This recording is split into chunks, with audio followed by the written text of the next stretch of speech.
शहर के सबसे भीड़ भाड़ वाले इलाके में एक पुरानी 2 मंजिला इमारत के छोटे से कमरे में रोशनी रहती थी। कमरे की दीवारों का रंग कब का उतर चुका था। पंखा धीमी आवाज में घूमता और खिड़की से आती धूल हर चीज पर जम जाती। उसी कमरे में रहती थी आरती, एक साधारण सी लड़की जिसकी आंखों में सपने बड़े थे, मगर जिंदगी कर्ज से भी बड़ी हो चुकी थी। टेबल पर फैली रसीदें, बैंक के नोटिस और एक डायरी, यही उसकी दुनिया बन गई थी। डायरी के पहले पन्ने पर उसने बड़े अक्षरों में लिखा था, उम्मीद सबसे महंगी चीज है, पर मेरे पास वही बची है। आरती के पिता रमेश चंद्र कभी सरकारी दफ्तर में क्लर्क थे। ईमानदार, सीधे और उसूलों वाले इंसान। लेकिन ईमानदारी से घर तो चलता है, सपने नहीं। छोटे भाई की पढ़ाई, मां की बीमारी और घर के खर्चों के बीच उन्होंने एक छोटा सा लोन लिया था। सोचा था कुछ साल में चुका देंगे, मगर फिर एक दिन अचानक उनका एक्सीडेंट हो गया। नौकरी छूट गई, इलाज में जमा पूंजी चली गई और लोन का ब्याज पहाड़ बनता चला गया। पिता की कुर्सी खाली हुई तो परिवार की जिम्मेदारी आरती के कंधों पर आ गई। वो तब सिर्फ 19 साल की थी, बचपन से बड़ी हो गई लड़की। उसे आज भी याद था वो दिन जब अस्पताल के बाहर बैठी मां ने उसका हाथ पकड़कर कहा था, अब तू ही घर की बड़ी है बिटिया। उस वाक्य ने उसे एक झटके में बड़ा कर दिया।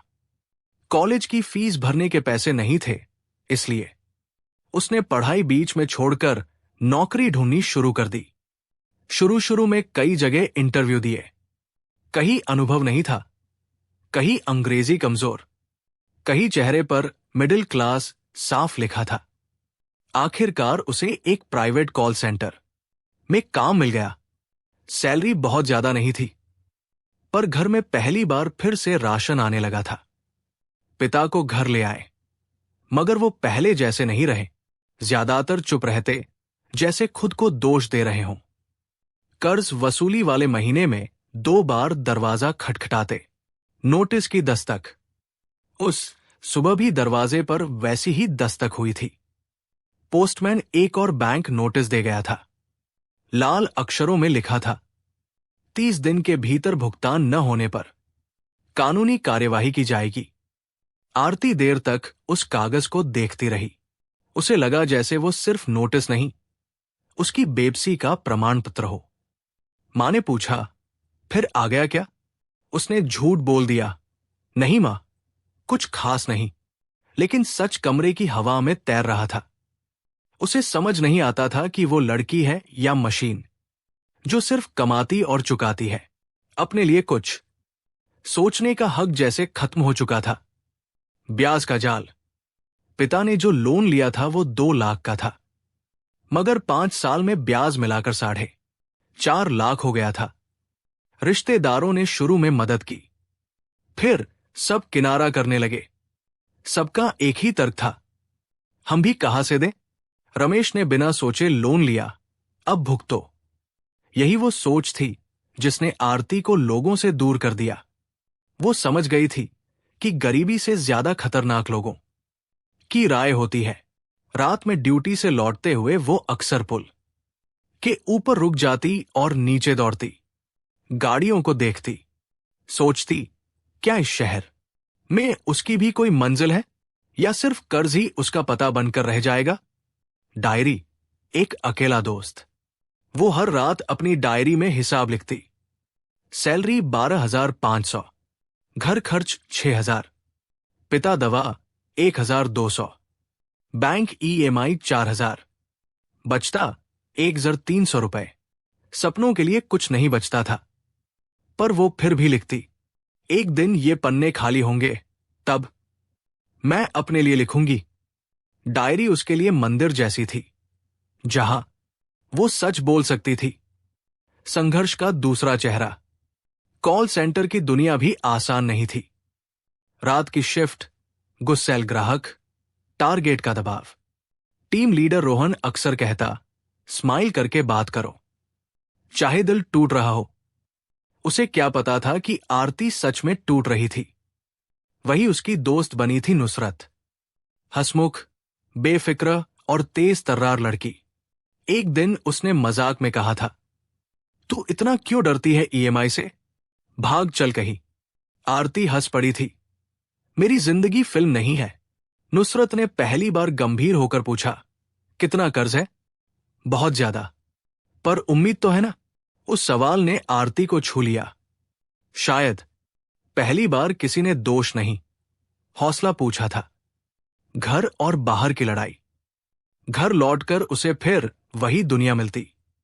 मां का इंतजार, भाई की चुप्पी और पिता की उदास आंखें। पिता टीवी के सामने बैठे रहते, पर देखते कुछ नहीं थे। एक रात उन्होंने कहा, मेरी वजह से तू फंस गई आरती। वो तड़प उठी, ऐसा मत बोलो पापा, हम साथ हैं। मगर साथ शब्द भी कर्ज नहीं चुका सकता था। सपनों पर ताला। आरती का सपना था लेखक बनने का। बचपन में कहानियां लिखती, स्कूल में इनाम भी मिला था। मगर अब कलम से ज्यादा जरूरी कैलकुलेटर हो गया था। फिर भी उसने उम्मीद का हाथ नहीं छोड़ा। उसे लगता था कि इंसान तभी हारता है जब वो खुद को आखिरी मान ले। वो अनजान मोड़। उसी दौरान जिंदगी ने करवट ली। एक दिन दफ्तर में एक नया प्रोजेक्ट शुरू हुआ। फाइनेंस कंपनी के लिए कॉलिंग। आरती को पहली बार कर्ज की दुनिया को नजदीक से समझने का मौका मिला। लोगों की मजबूरी, उनके डर और ब्याज के खेल उसने सुने। उसे एहसास हुआ, वो अकेली नहीं है। कर्ज में आधा देश जी रहा है। उस शाम उसने डायरी में लिखा, अगर कर्ज कहानी है तो मैं उसका किरदार नहीं, लेखक बनूंगी। उसे नहीं पता था कि यही सोच उसे सबसे बड़े तूफान की तरफ ले जा रही है, जहां से रास्ता या तो ऊपर जाएगा या पूरी तरह नीचे। लेकिन एक बात तय थी, उम्मीद अब भी जिंदा थी। आरती को अब समझ आने लगा था कि कर्ज की असली शक्ल रकम में नहीं, इंसान के मन में होती है। 2 लाख, 4 लाख या 10 लाख, आंकड़े अलग होते हैं, मगर एहसास एक जैसा, गला घोंट देने वाला डर। नए प्रोजेक्ट में उसका काम था उन लोगों को कॉल करना जिन्होंने लोन की किश्तें समय पर नहीं भरी थी। स्क्रीन पर नाम उभरते, साथ में बकाया राशि और डिले डेज का कॉलम। हर नाम के पीछे एक अनदेखी कहानी छिपी होती थी। पहला कॉल उसने कांपते हाथों से किया था। दूसरी तरफ से एक थकी हुई आवाज आई, हां बोलिए। स्क्रिप्ट के मुताबिक उसे कहना था, आपकी ईएमआई 67 दिन से बकाया है, कृपया तुरंत भुगतान करें। मगर आरती के मुंह से वाक्य निकलते ही आवाज भर्रा गई। सामने वाले आदमी ने हंसकर कहा, बेटा, पैसा होता तो क्या तुम्हारे फोन का इंतजार करता? उस एक वाक्य ने स्क्रिप्ट को जला दिया। अनदेखे लोगों का दर्द। धीरे धीरे कॉल्स बढ़ते गए। किसी ने बेटे की शादी में कर्ज लिया था, किसी ने बिजनेस डूबने पर, किसी ने सिर्फ इसलिए कि तनख्वाह देर से मिली। कुछ लोग गुस्सा करते, कुछ रो पड़ते। एक औरत ने तो फोन पर ही बिलखते हुए कहा था, घर बिक जाएगा, आप लोग चैन से जीने नहीं देते। कंपनी की नजर में वे डिफॉल्टर थे, मगर आरती की नजर में इंसान। उसे लगता जैसे वो रोज अपने ही घर में फोन कर रही हो। वसूली वालों की दुनिया। दफ्तर में इस प्रोजेक्ट को सबसे सख्त माना जाता था। टीम लीडर रोहन बार बार समझाता, इमोशनल मत बनो, हमें रिकवरी चाहिए, थेरेपी नहीं। रोहन के लिए कर्ज सिर्फ टारगेट था, लेकिन आरती के लिए आईना। वो देखती थी कि कैसे सीनियर एजेंट आवाज कड़ी करके धमकी भरे अंदाज में बात करते, कैसे कानूनी कार्यवाही का डर दिखाकर लोगों को झुका देते। नुसरत ने एक दिन कहा, यही खेल है फाइनेंस का, जो डर गया वही भर गया। आरती ने पूछा, और जो सच में न भर पाए? वो टूट जाता है। पिता की खामोशी का राज। इन्हीं दिनों रमेश जी की उदासी और गहरी हो गई थी। कर्ज वसूली वाले जब घर आते तो पिता दरवाजे के पीछे छिप से जाते। कभी कभी तो पड़ोसी के घर चले जाते, जैसे अपनी ही पहचान से भाग रहे हों। आरती को यह देखकर सबसे ज्यादा तकलीफ होती। एक रात उसने हिम्मत करके पिता से सारे कागज फिर से समझे। तभी उसे पता चला कि एक नहीं, 2 लोन थे। दूसरा लोन उन्होंने किसी दोस्त के लिए गारंटी देकर दिलवाया था, जो बाद में शहर छोड़कर चला गया। वो सन्न रह गई। ये बात आपने बताई क्यों नहीं? पिता ने नजरें झुका ली। मर्द अपनी हार कहां बताता है बिटिया। अब कुल कर्ज लगभग 6 लाख था। उम्मीद का दिया डगमगा उठा, मगर बुझा नहीं। जिम्मेदारी का बढ़ता बोझ। आरती की सैलरी उतनी ही थी, मगर दबाव दोगुना। मां सिलाई का काम करने लगी थी, भाई ट्यूशन पढ़ाने, पर रकम फिर भी कम पड़ जाती। कॉल सेंटर से लौटते हुए वो अब पुल पर नहीं रुकती थी। नीचे देखना उसे डराने लगा था। उसे लगने लगा, कर्ज इंसान को कायर बना देता है। रोहन का बदला अंदाज। फाइनेंस प्रोजेक्ट में आरती की परफॉर्मेंस अच्छी थी, क्योंकि वो लोगों से नरमी से बात करती और उन्हें रियल पेमेंट प्लान समझाती। हैरानी की बात यह थी कि उसकी रिकवरी प्रतिशत सीनियर से बेहतर निकल रही थी। रोहन ने पहली बार उसकी तारीफ की। तुम अलग तरीके से काम करती हो। मैं सच बोलती हूं सर। रोहन मुस्कुरा दिया। सच भी बिकने वाली चीज है। उस दिन आरती ने पहली बार रोहन को दुश्मन नहीं, थोड़ा इंसान समझा। समाज की अदालत। बाहर की दुनिया फिर भी वैसी ही रही। पड़ोस में काना फूसी होती, रिश्तेदार ताने देते और मकान मालिक किराया समय पर मांगता। एक शादी में किसी चाची ने कहा था, लड़कियों को इतना कमाधमा के क्या करना, आखिर तो ससुराल ही जाएगी।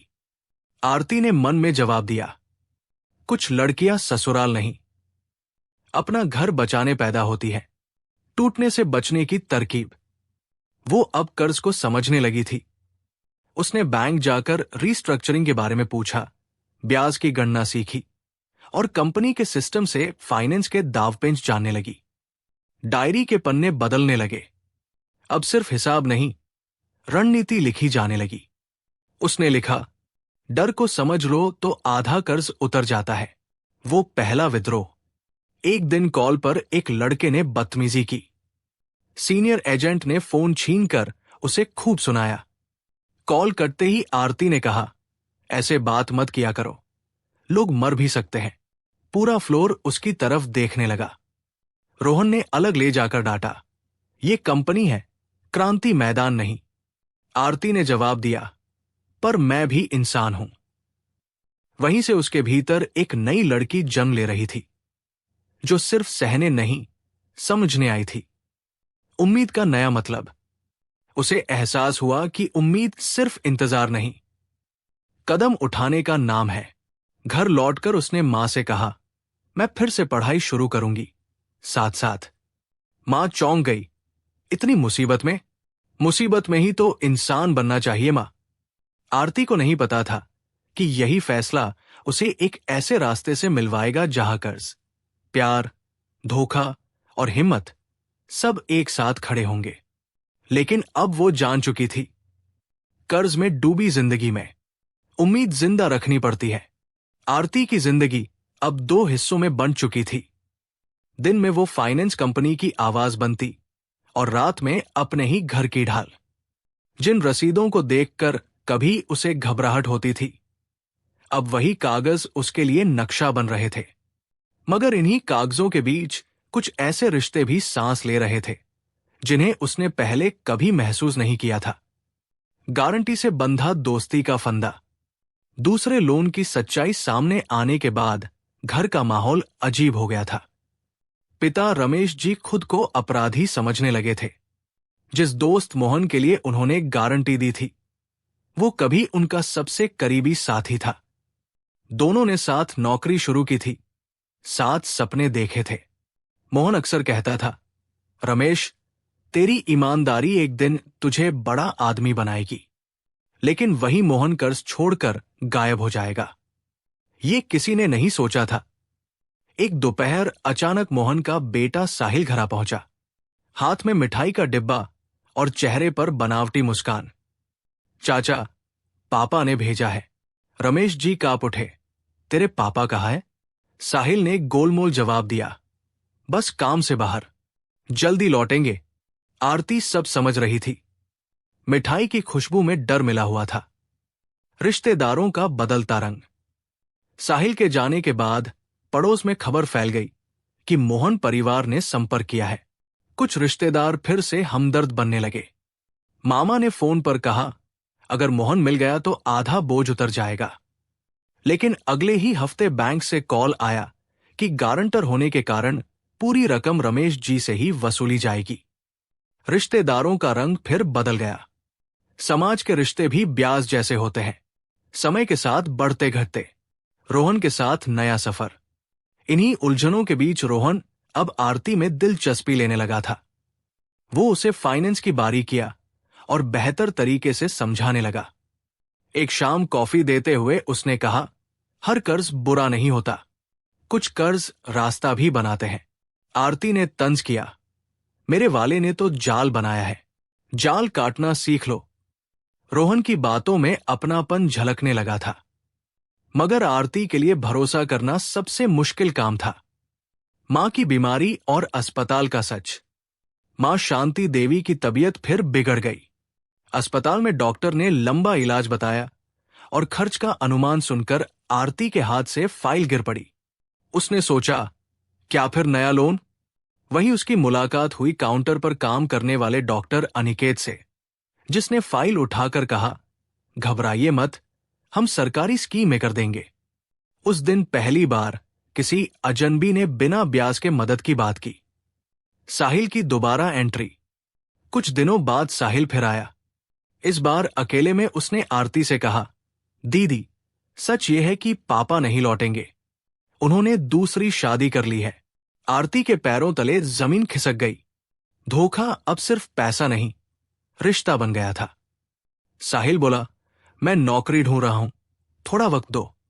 उस लड़के की आंखों में भी वही डर था जो कभी आरती में था। प्यार की दस्तक या नया फरेब?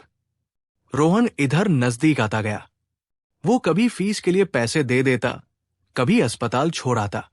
नुसरत ने चेताया, फाइनेंस वाले दिल भी फाइनेंस पर देते हैं। मगर आरती को लगने लगा था कि शायद सहारा मिल रहा है। उसी दौरान अनिकेत भी हमदर्द बनता गया। दो अलग रास्ते, दो अलग चेहरे और एक कर्ज में खड़ी लड़की। डायरी के बदले पन्ने।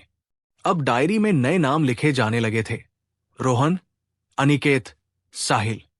हिसाब के साथ रिश्तों की गणना भी जुड़ गई थी। उसने लिखा, कागज झूठ नहीं बोलते, लोग बोल जाते हैं। घर में पहला उजाला। भाई आयुष को एक स्कॉलरशिप मिल गई। छोटी सी खुशी ने घर में रोशनी भर दी। मगर मकान मालिक ने किराया बढ़ा दिया और बैंक वालों ने दबाव। खुशी और कर्ज हमेशा आमने सामने खड़े मिलते हैं। वो छिपा हुआ रहस्य। एक रात पिता ने पुराना संदूक खोलकर कुछ और कागज निकाले। जमीन के दस्तावेज जो मोहन के नाम गिरवी थे। मतलब खेल अभी बाकी था। आरती समझ गई, ब्याज के कागजों में सिर्फ पैसा नहीं, पूरी साजिश छिपी है और उसकी उम्मीद की परीक्षा अब शुरू होने वाली थी। कर्ज का हिसाब आरती अब आंखें बंद करके भी बता सकती थी, मगर भरोसे का हिसाब आज भी उलझा हुआ था। पैसों की ईएमआई तय तारीख पर कटती है, पर विश्वास की ईएमआई रोज दिल से चुकानी पड़ती है। कभी आंसुओं में, कभी डर में। दो रास्तों के बीच खड़ी आरती। रोहन और अनिकेत दोनों उसके आसपास एक घेरा बना चुके थे। रोहन व्यवहारिक था, दुनिया की सच्चाई समझाने वाला। अनिकेत शांत, संवेदनशील और घाव पर मरहम रखने जैसा। मगर आरती जानती थी कि उसकी प्राथमिकता न प्यार था, न दोस्ती, सिर्फ घर का बचना। फाइनेंस कंपनी में काम करते हुए उसने एक नया नियम सुना था, risk is directly proportional to trust. यानी जहां भरोसा ज्यादा, वहां खतरा भी ज्यादा। नुसरत रोज उसे छेड़ती, तेरे दो दो आशिक चल रहे हैं। वो हंसकर टाल देती, मेरे तो दो दो कर्ज चल रहे हैं, उन्हें संभालू या इन्हें? बैंक की मीटिंग। रोहन ने सलाह दी थी कि बैंक मैनेजर से सीधी बात करो। उसने आरती की एक मीटिंग फिक्स करवा दी। कांच के बड़े से केबिन में बैठे मैनेजर वर्मा ने ठंडी आवाज में कहा, आपके पिता गारंटर हैं और जमीन भी मोहन जी के नाम गिरवी है। टेक्निकली आप लोग कमजोर पोजीशन में हैं। कमजोर शब्द सुनते ही आरती का आत्मसम्मान चुभ उठा। सर, कमजोर हम नहीं, हालात है। वर्मा ने चश्मा उतारकर देखा। लड़की होकर आप काफी स्पष्ट बोलती है। स्पष्ट न बोलूं तो ब्याज बढ़ जाएगा। रोहन बाहर खड़ा सब सुन रहा था। उसे पहली बार महसूस हुआ कि आरती में सिर्फ मासूमियत नहीं, एक अजीब सी ताकत भी है। जमीन का खेल, पिता के दस्तावेज देखकर सच्चाई खुलने लगी थी। मोहन ने रमेश जी की जमीन अपने नाम ट्रांसफर करवाने की आधी प्रक्रिया कर ली थी।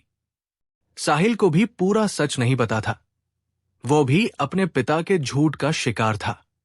आरती ने तय किया कि पहले कागज वापस लाने की लड़ाई लड़ी जाएगी। अनिकेत ने एक वकील मित्र से मिलवाया, एडवोकेट मेहरा। मेहरा ने फाइल पलटते हुए कहा, केस मुश्किल है मगर नामुमकिन नहीं। आपको साबित करना होगा कि ट्रांसफर धोखे से हुआ। धोखा शब्द फिर हवा में तैर गया। साहिल का संघर्ष। साहिल सचमुच नौकरी ढूंढ रहा था। वो रोज सुबह साइकिल से निकलता और शाम को थकाहारा लौटता। एक दिन उसने कहा, दीदी, मैं टिफिन सप्लाई का काम शुरू कर दूं? आरती ने उसके सिर पर हाथ रखा। काम छोटा नहीं होता साहिल, नियत बड़ी होनी चाहिए। उसे लगा जैसे वो 5 साल पहले वाली आरती से बात कर रही हो। कंपनी के भीतर का तूफान। दफ्तर में एक नया सीनियर आया, रिकवरी हेड मल्होत्रा, जो बेहद कठोर माना जाता था। उसने आते ही नियम बदले और धमकी वाली कॉलिंग अनिवार्य कर दी। आरती फंस गई। अगर कड़ी आवाज में बात करेगी तो लोगों का दिल दुखेगा, और नरमी करेगी तो नौकरी खतरे में। यही थी भरोसे की ईएमआई, अपने उसूल और रोजगार के बीच कटती किश्त। एक शाम मल्होत्रा ने उसे केबिन में बुलाया। आप ज्यादा समाज सेवा कर रही है, यहां प्रोफेशनल बनिए। प्रोफेशनल होने का मतलब बेरहम होना है क्या sir? Business has no heart. उस वाक्य ने आरती को भीतर तक हिला दिया। उसने महसूस किया कि जिस कंपनी पर वो निर्भर है, वही कंपनी उसकी सोच के खिलाफ खड़ी है। रोहन की मदद। रोहन ने चुपके से उसे सुरक्षित पेमेंट प्लान वाले कॉल्स का डेटा सेव करना सिखाया, ताकि वो साबित कर सके कि उसका तरीका कारगर है। उसने कहा, मैं तुम्हारे भरोसे पर दाव खेल रहा हूं। अब पहली बार किसी ने उस पर दाव खेला था। वो हमेशा दूसरों की किश्त बनती आई थी। आयुष की नाराजगी। भाई आयुष को ये सब पसंद नहीं था। उसे लगता कि रोहन ज्यादा हावी हो रहा है। उसने आरती से कहा, तू लोगों से पैसे लेती फिरती है, कल कोई कीमत मांगेगा। कीमत तो मैं रोज चुका रही हूं आयुष। वो अलग है। भाई बहन में पहली बार बड़ी बहस हुई। परिवार का भरोसा भी ईएमआई की तरह डिफॉल्ट करने लगा था। अनिकेत का प्रस्ताव। इधर अनिकेत ने धीरे से कहा, आप फिर से पढ़ाई कीजिए, मैं फीस दे दूंगा। इसे उधार समझिए, ब्याज नहीं लूंगा। उधार का नया रूप। आरती उलझ गई। मदद की शक्ल में कहीं नया फंदा तो नहीं। उसने सिर्फ इतना कहा, सर, मैं बिना सोचे कोई साइन नहीं करूंगी, कागज पर भी, दिल पर भी। केस की शुरुआत। वकील मेहरा ने बैंक और मोहन के खिलाफ नोटिस भिजवा दिया। घर में डर फैल गया कि कहीं उल्टा वार न हो जाए। मकान मालिक ने भी सुनकर कहा, मुझे इन कानूनी झमेलों से दूर रखो। सब भरोसे से दूर भाग रहे थे। सिर्फ आरती भरोसे के दम पर लड़ रही थी। पिता का टूटता आत्मविश्वास। रमेश जी ने एक रात कहा, केस छोड़ दे आरती, मैं और बदनामी नहीं सह पाऊंगा। पापा, बदनामी से जमीन सस्ती हो जाती है, पर चुप्पी से पूरी तरह चली जाती है। पिता रो पड़े। बेटी ने पहली बार पिता को दिलासा दिया, जैसे भूमिकाएं बदल गई हों। डायरी का अध्याय। डायरी में उसने नया शीर्षक लिखा, ट्रस्ट 0, होप 100%। फिर नीचे जोड़ा, भरोसा टूटे तो भी उम्मीद बची रहनी चाहिए। वो काली शाम। केस फाइल होने के दिन ही कंपनी से कॉल आया कि मल्होत्रा उसे ट्रांसफर करके और सख्त टीम में डाल रहा है। रोहन ने कहा, यह तेरी परीक्षा है, परीक्षा ही तो थी पूरी जिंदगी। उस शाम पुल के ऊपर खड़ी आरती ने फिर नीचे देखा। गाड़ियों की रफ्तार में उसे अपनी धड़कन सुनाई दी। कर्ज में डूबी जिंदगी के बीच भरोसे की ईएमआई कट चुकी थी, मगर उम्मीद अब भी जिंदा रही। उसे लगा कि अगला कदम अब अंधेरे से सीधा सामना होगा, जहां रिश्तों का असली रूप खुलेगा। आरती को अब यकीन हो चला था कि उसकी असली लड़ाई बैंक की किश्तों से नहीं, उन लोगों से है जिन्होंने मजबूरी को मौका समझ लिया था। जमीन के दस्तावेज मेज पर पड़े रहते और हर पन्ना जैसे पूछता, तुम्हारा हक क्या है? वकील के दफ्तर की गंध, एडवोकेट मेहरा के छोटे से दफ्तर में पुरानी फाइलों की मिलीजुली गंध थी। दीवार पर टंगी काली कोट और लकड़ी की कुर्सियां किसी अदालत का छोटा रूप लगती। मेहरा ने कहा, केस की जान ट्रांसफर डीड है। मोहन ने जो साइन करवाए वे मानसिक दबाव और इलाज के दौरान लिए गए थे। हमें गवाह चाहिए। गवाह शब्द सुनते ही आरती को अपना कॉल सेंटर याद आ गया। वहां भी तो लोग डर के गवाह बनते थे। उसने धीरे से पूछा, सर, क्या सच में जीत सकते हैं? मेहरा ने मुस्कुराकर कहा, जीत का पहला नियम है, सवाल पूछना बंद मत करो। शांति देवी का साहस। मां शांति देवी, जिन्हें सब कमजोर समझते थे, अचानक मजबूत किरदार बनकर उभरी। उन्होंने बताया कि ट्रांसफर वाले दिन मोहन अकेला नहीं आया था। साथ में एक एजेंट भी था जिसने बार बार कहा था कि अगर साइन नहीं हुए तो बैंक चाचा को जेल भेज देगा। मां ने कांपती आवाज में कहा, मैं उस आदमी को पहचान सकती हूं। आरती ने पहली बार मां की आंखों में वही उम्मीद देखी जो वो अपनी डायरी में लिखती आई थी। साहिल का सच बोलना। मेहरा ने साहिल को बुलाया। लड़का बेहद डरा हुआ था। उसे लग रहा था कि वो अपने पिता के खिलाफ खड़ा हो रहा है। उसने कहा, दीदी ने मुझे पूरा सच बताया, वरना मुझे तो लगता था कि गलती आप लोगों की है। आरती ने उसका हाथ दबाया। गलती जिसकी भी हो, सजा सिर्फ ईमानदार को नहीं मिलनी चाहिए। साहिल ने हामी भर दी कि वो अदालत में बयान देगा। यही था पहला सहारा, अपने खून से नहीं, सच से बना रिश्ता। बैंक वालों का उल्टा वार। नोटिस पहुंचते ही बैंक ने रिकवरी तेज कर दी। 2 सख्त एजेंट घर आ धमके। उन्होंने कहा, केस करके आप लोग और फंसेंगे, ब्याज रोज बढ़ रहा है। पिता फिर छिप गए, मगर इस बार आरती दरवाजे के सामने खड़ी रही। सर, अब डर दिखाने का वक्त गया। एजेंट ने हंसकर कहा, लड़कियां ज्यादा बोले तो घर नहीं बसता, कुछ लड़कियां बोले तो घर बचता है। वे गुस्से में लौट गए, मगर पड़ोसियों के बीच नई अफवाहें छोड़ गए। समाज की जहरीली फुसफुसाहट। पड़ोस में लोग 2 खेमों में बंट गए थे। कुछ कह रहे थे कि आरती सही कर रही है, कुछ बोलते लोन लिया तो भरना पड़ेगा। कानून सबके लिए बराबर है, बराबरी का कानून, मगर बराबर मौके नहीं। मकान मालिक मिश्रा जी ने भी चेतावनी दे दी, अगर ज्यादा झमेला हुआ तो कमरा खाली करा लूंगा। किराए का कमरा भी ईएमआई जैसा हो गया था, डिफॉल्ट होते ही छिन जाने वाला। रोहन का साथ खुलकर। रोहन अब छिपी मदद से बाहर आ गया था। उसने कहा, मैं बैंक में तुम्हारे साथ चलूंगा, मेहरा सर से भी मिलूंगा। दफ्तर के लोग हैरान थे कि एक टीम लीडर किसी डिफॉल्टर परिवार का साथ दे रहा है। मल्होत्रा ने रोहन को बुलाकर खूब सुनाया, तुम पर्सनल इन्वॉल्वमेंट क्यों कर रहे हो? रोहन ने कहा था, कभी कभी प्रोफेशनल होने के लिए इंसान होना पड़ता है। ये बात नुसरत ने आकर आरती को बताई तो उसकी आंखें नम हो गई। शायद पहली बार किसी ने उसके उसूलों को आवाज दी थी। पहली सुनवाई। अदालत की पहली तारीख पर आरती ने नीला दुपट्टा पहना, जैसे उम्मीद का रंग हो। पिता व्हीलचेयर पर थे, मां साथ, और साहिल भी। जज ने शुरुआती बयान सुने। बैंक के वकील ने तर्क दिया कि साइन कानूनी है और ट्रांसफर स्वेच्छा से हुआ। मल्होत्रा टाइप सोच, बिजनेस हैज नो हार्ट। मगर मेहरा ने मेडिकल रिपोर्ट और मां के बयान रखे। जज ने कहा, मामला गंभीर है, अगली तारीख पर गवाह पेश हो।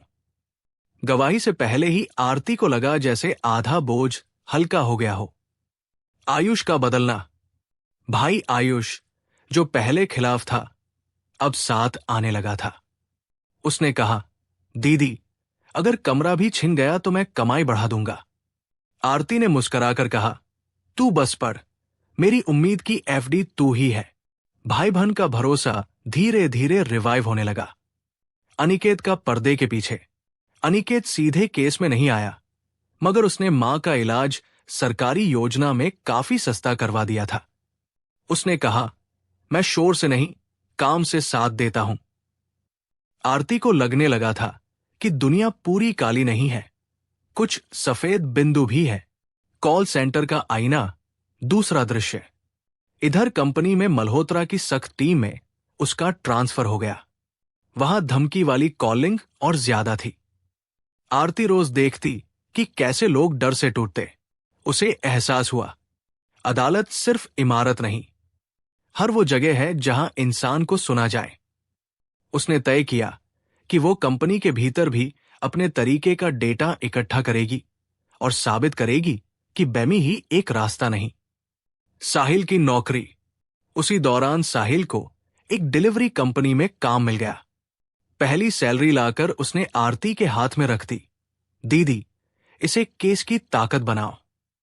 पैसा छोटा था, पर भरोसा बड़ा। वो गवाह, रिकवरी एजेंट। मेहरा ने उस एजेंट को ढूंढ निकाला जिसने ट्रांसफर वाले दिन धमकी दी थी। वो पहले बयान देने से मुकर रहा था। रोहन ने अपने संपर्क से उसे समझाया कि सच छिपाओगे तो नौकरी भी जाएगी। आखिरकार वो गवाह बनने को राजी हुआ। उम्मीद की नई तारीख। घर लौटकर मां ने कहा, आज पहली बार लग रहा है कि ये जमीन हमारी रहेगी। पिता ने भी धीरे से कहा, मेरी बेटी कागजों से बड़ी हो गई है। आरती मुस्कुरा दी। कागजों की जमीन पर रिश्तों की इमारत फिर से खड़ी हो रही थी। डायरी में उसने लिखा, आज उम्मीद ने पहली किश्त ली, भरोसा धीरे धीरे चुकाया जाएगा। आखिरी पंक्तियां। पार्ट 5। केस अब असली तूफान की तरफ बढ़ रहा था। अगली सुनवाई में साहिल और एजेंट का बयान निर्णायक होने वाला था। बैंक और मोहन परिवार आमने सामने खड़े होंगे, मगर इस बार आरती अकेली नहीं थी। उसके साथ था सच, परिवार और थोड़ा सा प्यार। कर्ज में डूबी जिंदगी के बीच उम्मीद अब भी जिंदा रही, और वही उसे आगे ले जा रही थी। आरती के लिए रिकवरी शब्द का मतलब अब बदल चुका था। पहले यह सिर्फ ईएमआई और बैंक कॉल से जुड़ा था, मगर अब इसका अर्थ था खोया हुआ हौसला, छिनी हुई जमीन और टूटे हुए रिश्तों की वापसी। गवाही से पहले की रात। अगली तारीख से एक दिन पहले आरती पूरी रात सो नहीं पाई। मां की दवाइयों के डिब्बे सलीके से रखे, पिता की फाइलें दोबारा जांची और साहिल को फोन करके याद दिलाया, कल घबराना मत। साहिल ने कहा, दीदी, डर तो लगेगा, पर झूठ बोलने से ज्यादा। फोन रखते ही उसने डायरी खोली। कई पन्नों के बाद पहली बार उसने हिसाब नहीं, दिल की बात लिखी। कल मेरी परीक्षा नहीं, सच्चाई की सुनवाई है। खिड़की से आती हवा में उसे लगा जैसे भविष्य आहट दे रहा हो। अदालत का कड़ा उजाला। सुबह अदालत पहुंचे तो माहौल बेहद गंभीर था। बैंक के वकील पूरी तैयारी से आए थे। मोहन की तरफ से भी एक नया महंगा वकील खड़ा था, जो बार बार तकनीकी शब्द उछालता, ट्रांसफर, कंसेंट, लायबिलिटी। मेहरा ने आरती से कहा, आज आपको शांत रहना है, जवाब मैं दूंगा। लेकिन जज ने सबसे पहले साहिल को बुलाया। साहिल का बयान। कटघरे में खड़े साहिल के चेहरे का रंग उड़ गया था। उसने साफ साफ बताया कि उसके पिता ने इलाज के दौरान दबाव बनाकर साइन करवाए थे और एजेंट ने जेल का डर दिखाया था। मोहन के वकील ने पूछा, तुम अपने पिता के खिलाफ क्यों बोल रहे हो? साहिल ने जवाब दिया, मैं उनके खिलाफ नहीं, झूठ के खिलाफ हूं। पूरे हॉल में सन्नाटा छा गया। एक लड़का अपने पिता से बड़ा हो रहा था, जैसे कभी आरती हुई थी। रिकवरी एजेंट का पलटना। इसके बाद उस एजेंट राजीव को बुलाया गया। पहले वो मुकर रहा था, मगर रोहन की समझाइश काम आई। उसने माना कि उसने धमकी भरे शब्द कहे थे और डीड पूरी तरह स्वेच्छा से नहीं हुई। जज ने टिप्पणी की, यह मामला सिर्फ वित्तीय नहीं, नैतिक भी है। ये वाक्य सुनकर आरती की आंखें भर आई। पहली बार किसी आधिकारिक इंसान ने वही कहा था जो वो बरसों से महसूस कर रही थी। बैंक का रुख नरम। सुनवाई के बीच बैंक मैनेजर वर्मा भी मौजूद थे। उन्होंने ब्रेक में आरती से कहा, अगर अदालत धोखा मान लेती है तो हम ओटीएस, वन टाइम सेटलमेंट पर विचार करेंगे। ओटीएस शब्द उसके लिए किसी वरदान जैसा था, मगर रकम फिर भी बड़ी थी। रोहन ने फुसफुसाकर कहा, मैं कोशिश करूंगा कि रकम कम से कम बने। भरोसे की ईएमआई शायद यहीं से वापस कटनी थी।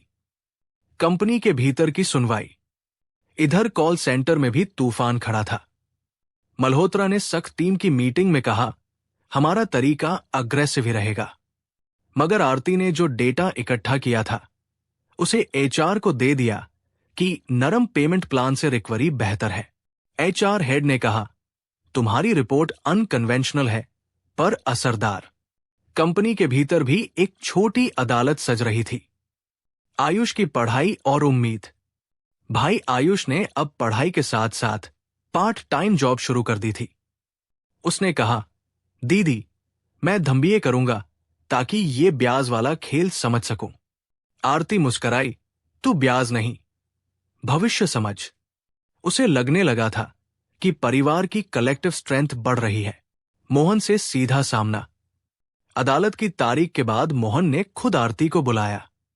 महंगी कार, चमकदार घड़ी और वही पुरानी मुस्कान।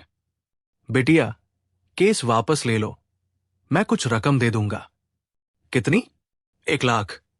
आरती हंस पड़ी, मेरी जमीन की कीमत 1 लाख? मोहन के चेहरे का नकाब उतर गया। ज्यादा उड़ी तो सब खो दोगी। मैं खोने से नहीं, लड़ने से आई हूं। वो उठकर चली आई। ये था असली विद्रोह। डर के सामने बिना स्क्रिप्ट वाली आवाज। मां का भरोसा। घर आकर मां ने कहा, तू सही कर रही है, चाहे देर हो, हक से होगा। मां का यह वाक्य किसी लीगल स्टैंप जैसा था। दिल की उलझी रिकवरी। रोहन अब खुलकर कहने लगा था कि वो आरती से प्यार करता है। मगर आरती ने जवाब दिया, मैं पहले जमीन फ्री कराऊंगी, फिर दिल। रोहन ने कहा, मैं इंतजार की ईएमआई भर दूंगा। अनिकेत ने भी दूरी से देखा कि लड़की अपने प्रायोरिटी सेट कर चुकी है। जज का अंतरिम फैसला।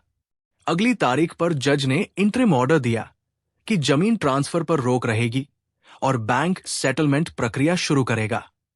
यह पूरी जीत तो नहीं थी, मगर जीत की पहली एफडी। डायरी की अंतिम पंक्तियां। पार्ट 6। आरती ने लिखा, आज ब्याज हारा नहीं, रुका है, पर उम्मीद जीती नहीं, बढ़ी है।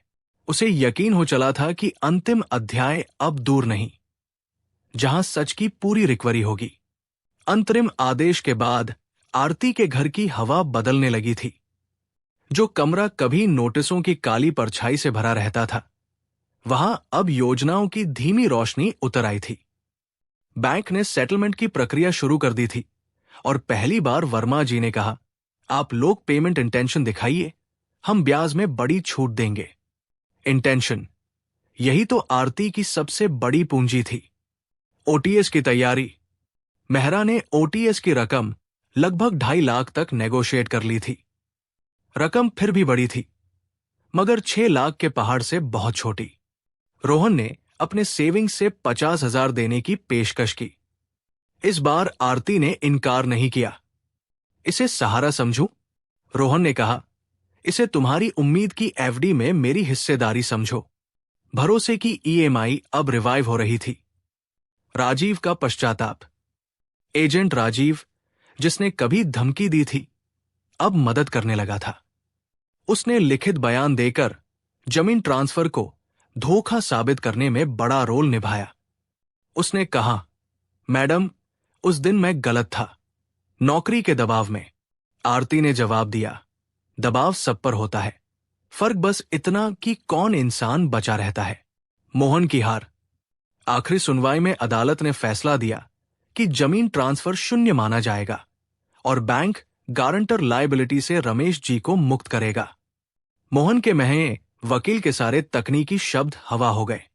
जज ने कहा था, कानून नंबर से चलता है, मगर न्याय इंटेंशन से। उस पल आरती को लगा कि सचमुच वो किरदार से लेखक बन गई है। घर का उजला दिन। 2.5 लाख की कलेक्टिव रकम मां, आयुष, रोहन और कुछ पुराने ग्राहकों से मिली रिवॉर्ड राशि से जुट गई। ईएमआई की दुनिया से निकलकर पहली बार आरती ने अपने लिए एक नई डायरी खरीदी। नई डायरी के पहले पन्ने पर लिखा, मैं कर्ज की बेटी नहीं, उम्मीद की मां हूं। पिता ने उसे गले लगाकर कहा, तूने हमें फिर से पैदा किया। मां मुस्कराई, अब तू पढ़ेगी, लिखेगी, जिएगी। पढ़ाई की वापसी। आरती ने डिस्टेंस से बीए में दाखिला ले लिया। अनिकेत ने भी बधाई दी, आपने सही वक्त पर सही फैसला किया। अब वो लोगों को कॉल पर डर नहीं, फाइनेंस लिटरेसी समझाने लगी। कंपनी ने भी उसकी रिपोर्ट के आधार पर नया नरम मॉडल शुरू कर दिया था। बिजनेस को थोड़ा हार्ट मिल गया। पुल का बदला दृश्य। उसी पुल के ऊपर खड़ी आरती ने इस बार नीचे देखा तो डर नहीं लगा। गाड़ियों की रफ्तार अब भविष्य जैसी लग रही थी। उसने मन में कहा, कर्ज टेम्पररी था, उम्मीद परमानेंट। डायरी की अंतिम एंट्री। पुरानी डायरी के आखिरी पन्ने पर उसने लिखा, कर्ज खत्म, 0, उम्मीद 10,000 शब्द। जैसे कहानी और जिंदगी दोनों सेटल हो गई हों। कहानी का संदेश। हर वो इंसान जो कर्ज में जी रहा है, जान ले कि ब्याज से बड़ा सच और सच से बड़ी उम्मीद होती है। कर्ज में डूबी जिंदगी में उम्मीद जिंदा रखनी पड़ती है और वही एक दिन पूरी रिकवरी करती है।